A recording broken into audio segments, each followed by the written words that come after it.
Grab yourselves a seat and make yourself comfortable.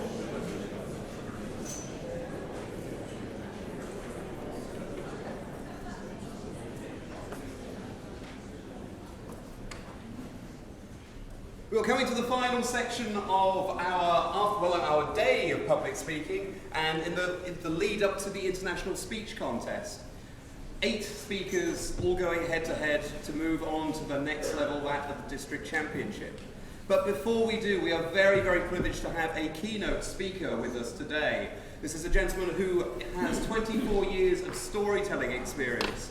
He's been working with politicians, he's been working with non-profits, he's been working with business leaders. And as I'm sure you can imagine, that in the wake of the calling of a snap election, suddenly his phone has got very, very busy, and indeed it's very much a privilege that we have him here with us today. Would you please welcome Peter Botting?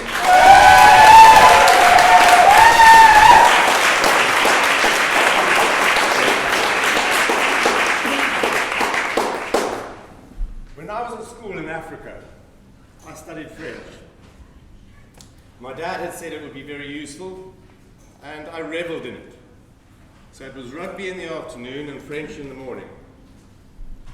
And I really enjoyed the intricacies of the language. I loved the second subjunctive and the first subjunctive, and I loved getting really clever in front of my mother, who couldn't speak French, and really annoying her by speaking to her in French and asking her what was for dinner in French. But I didn't actually use the language. And then I went to South Africa, I went to an English-speaking part of South Africa, and I didn't use French either. Then I came to the UK, and worked in the UK, and I didn't use the language either. And then I moved to Europe.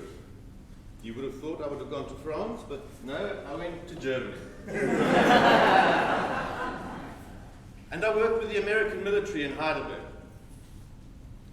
And the American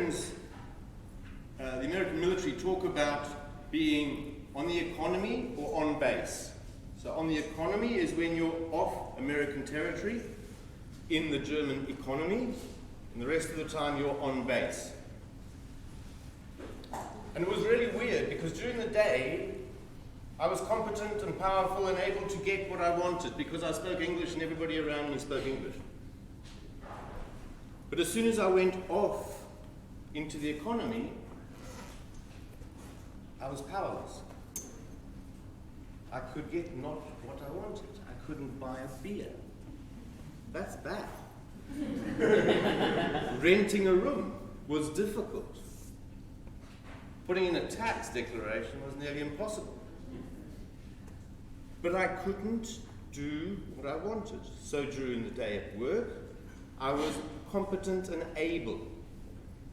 As soon as I was off on the economy, I couldn't do anything. And that's when I learned that learning a language is not about the second subjunctive, or the fancy flashes, or the flourishes. It's not about bragging about your technique. It's about buying a beer. But more specifically, it's about triggering an action. And I went to training, public speaking training at school, but I didn't really realize even then that this was not about getting good and becoming first in my class at public speaking. It was about using that for a purpose. Ernest Hemingway, who's one of the best-selling authors in the world, was criticized by one of the critics who said, Hemingway has never sent anybody running to find a dictionary because he only uses small words. And Hemingway's retort was, you don't need big words for big ideas.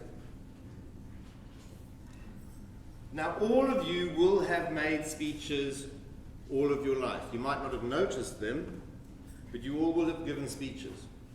I gave a speech this morning when I asked for a ticket on the train. But there are probably 7 or 8 really important speeches that each one of us make throughout our lives. The first one is the day you're born, where you make a hell of a noise, you don't even know what language you're speaking, and it's basically saying, feed me. Small word. Then later in your life, you ask people to marry me, hire me, don't fire me, don't divorce me, promote me. And then when you're dying, on your dying day, you will be asking people around you to hold my hand. Don't let me be here alone. All of those are small words. So what I'm saying is, in my life, in my job, I coach people to trigger small word actions. So last night I was working with a Silicon Valley startup, and their small word action that they're trying to trigger is what?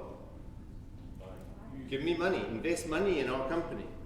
Last night I was working with a couple of kids, AJ and Charlie, who are giving their kid caretakers. They look after people with Alzheimer's in the States. And they're giving a TED-style talk later this week. And their 2 words is, politicians, be aware of this and do something about it. Not big words. When I work with businesses and business leaders, they're saying, invest in us, or come and work for us, or buy from us. All small words, not fancy messages. All campaigning words, actually.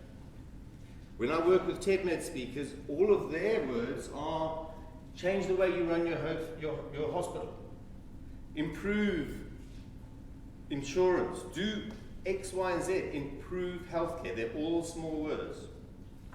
So all my messages to you today is, don't use your skills that you are learning here and in places like this to be fancy or to be bragging, but use the skills that you have to raise money for causes, to campaign for something, to get involved, to trigger other people into action. Because what's the point of fine-tuning a car if you never take it out of the garage and use it on the road? What's the purpose of learning how to speak if you don't go out and improve a small part of this world, your part of this world, by triggering action? Don't be like me. Don't just stay in the French classroom. Go out there, trigger action, and use your skills.